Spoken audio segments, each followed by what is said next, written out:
la enorme diferencia que yo veo con este sistema es que no hay intermediarios y los intermediarios beneficiados son los que comen. Entonces, si nos organizamos entre todos, yo gano, tú ganas y todos tenemos salud. Pues me parece muy bonito como hay que vivirlo, hay que experimentarlo, explorarlo y aunque parezca un poco loco y un poco difícil de poner en marcha, hay que saber que este tipo de organizaciones no vienen de antes de ayer, vienen de los años 50 de familias japonesas que se organizaron para poder autoabastecerse. Esto ha llegado a todas partes del mundo y cada país encuentra y cada región encuentra sus maneras de organizarse.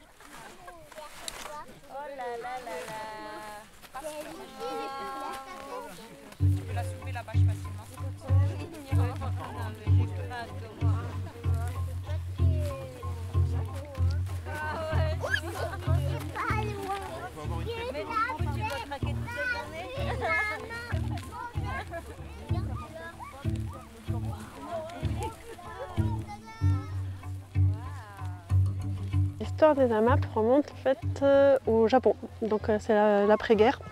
C'est des femmes qui ont demandé à un producteur de leur fournir des légumes et donc c'est en fait l'histoire, l'essence des AMAP. Ça s'est développé donc au Japon. Le concept s'est importé dans d'autres pays, notamment aux États-Unis.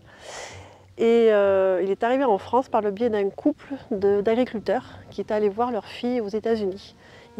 Elle était dans une AMAP, ils ont découvert le concept et donc ils l'ont ramené en France. Donc ce sont les personnes qui s'appellent Monsieur et Madame Villon.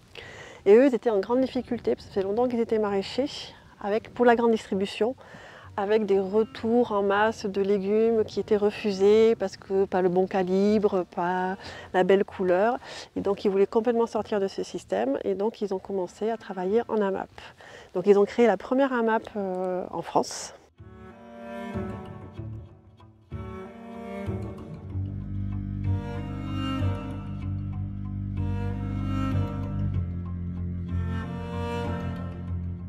Es simplemente decirle a la gente, es posible organizarse, organizar sus cultivos de manera diferente para no quitarle salud al suelo ni quitársela a uno mismo. Y es una manera muy lógica y muy beneficiosa para las familias de poder acceder a productos locales y de calidad.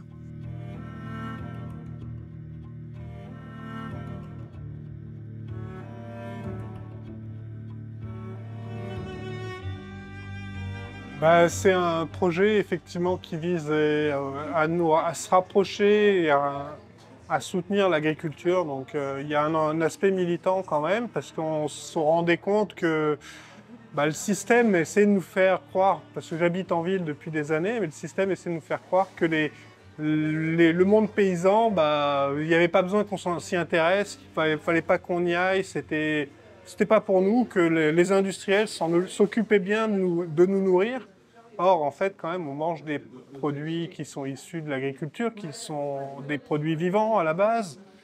Et donc oui, il y avait un engagement d'encourager, comme le dit, l'agriculture paysanne, une agriculture à une échelle humaine, avec peut-être moins de machines, moins de pesticides, et surtout de rapprocher nous, notre population citadine, de créer un lien direct avec des agriculteurs pour que eux aussi en vivent mieux, que nous on mange mieux.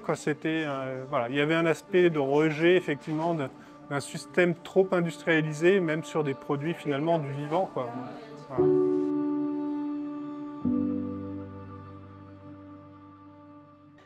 Voilà, enfin, les AMAP, c'est effectivement un mangeur, un producteur et un panier, mais c'est beaucoup de choses autour, et notamment la solidarité et l'autonomie. Notre AMAP, il y a une interruption de 2 mois, et pendant ces 2 mois, il reçoit les chèques aussi. Il a l'enveloppe pendant ces 2 mois d'interruption, donc c'est février, mars, avril. Le groupe des mangeurs est solidaire du travail et des compétences de Simon et de Sylvie. Et en retour, Simon et Sylvie sont extrêmement vigilants sur la diversité, sur la qualité, sur l'accompagnement qu'ils nous apportent au niveau des paniers.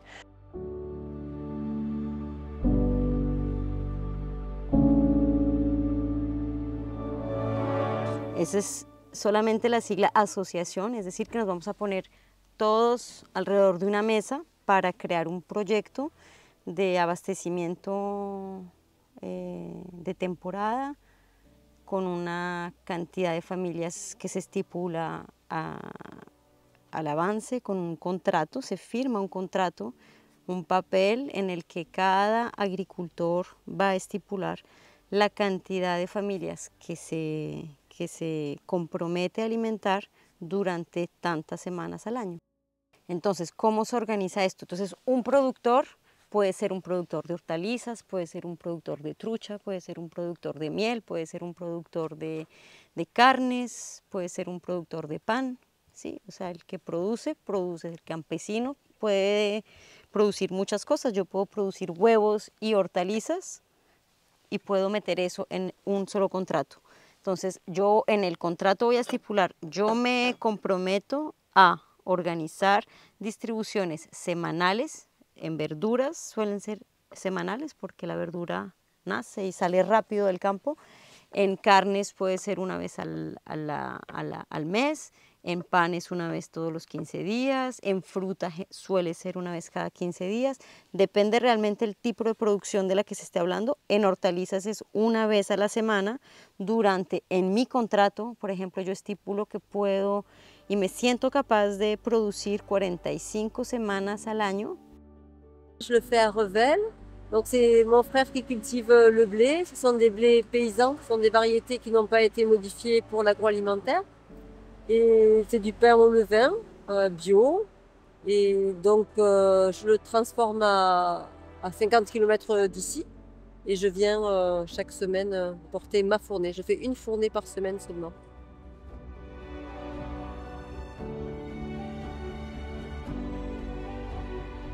Primero hay que saber quién llega o quién no, o sea que hay una lista allí que donde cada uno pues dice, pues ya he pasado, o sea, nos sirve para un poco saber cada semana por dónde va y a cada minuto saber quién ha llegado, quién no, o quién ha faltado.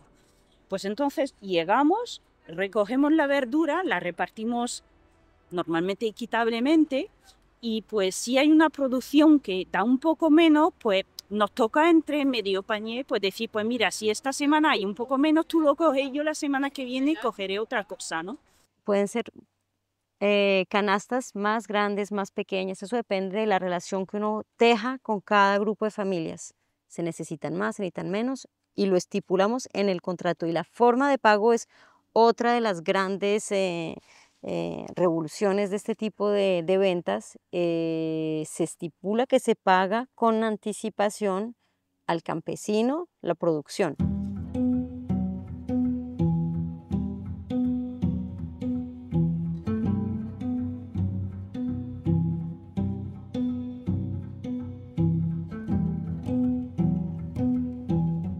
Qu'est-ce que c'est être paysan Oula. en France? Et pour toi, qu'est-ce que c'est être paysan? En France, c'est être parmi les derniers.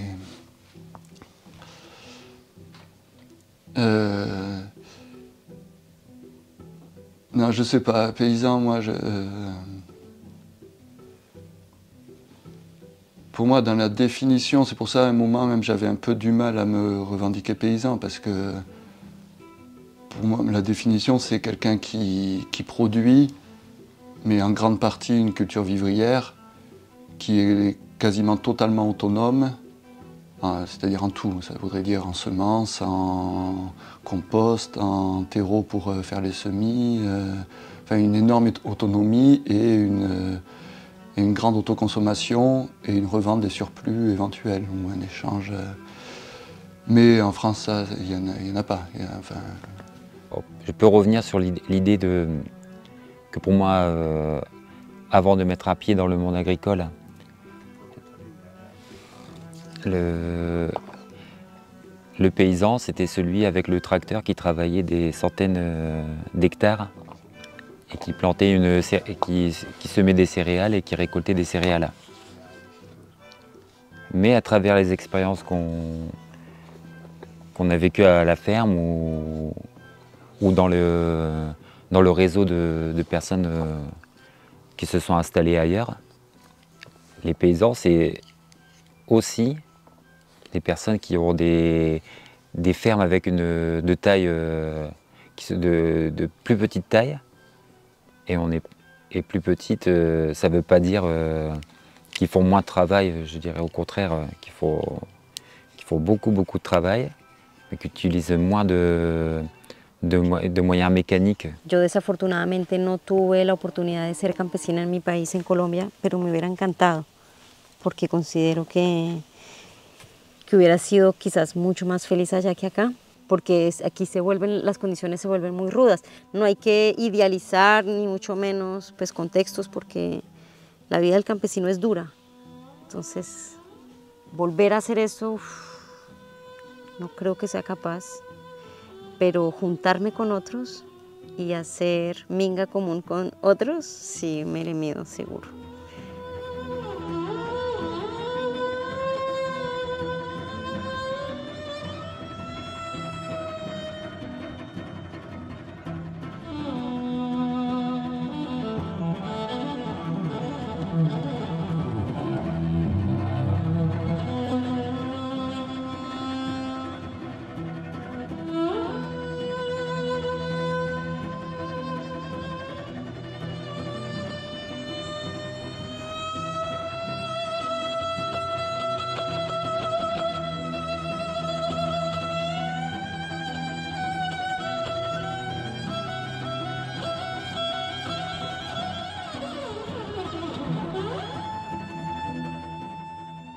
Oui, voilà, il y en a qui sont là depuis le début et qu'on connaît depuis 13 ans, il y en a qui sont devenus des amis. Il y a les rencontres à la ferme qui sont très importantes pour nous aussi. Voilà, c'est des moments de convivialité, de partage, ou aussi, on peut aussi parler de ce qui se passe dans les champs. Y aunque ellos no sean agricultores, van a hacer cosas que van haciendo mella en la vida de cada uno. Entonces uno es un medio de formación, uno transmite pedagogía, uno transmite saberes y al principio uno es muy tímido, pero uno se va dando cuenta que a medida que las familias se van implicando más con nosotros, se va creando un marco de confianza en el que uno va aflojando y va aflojando en todos los sentidos. Técnicamente va explicando mejor y uno va haciendo comprenderle a la gente por qué uno toma esta dirección y no otra, y ellos pueden preguntarle a uno ¿y por qué no tomas esta otra? Si uno se siente acogido, si uno se siente apoyado, uno va a poder hacer transformaciones más sanamente y no se siente uno solo. Eso es una de las cosas muy importantes en AMAP, es que el agricultor, la campesina, el campesino no está solo, es una red, y como red es más resiliente, la balanza está mucho más equilibrada.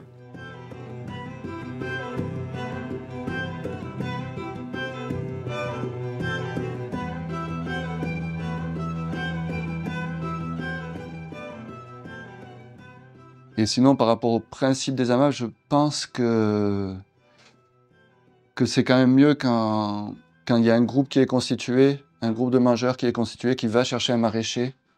Enfin, moi, en tout cas, dans les retours que j'ai eus, dans ce que j'ai pu voir, c'est plus facile dans ce sens-là, pour que ça se passe bien, plutôt qu'un maraîcher qui s'installe, qui crée son AMAP.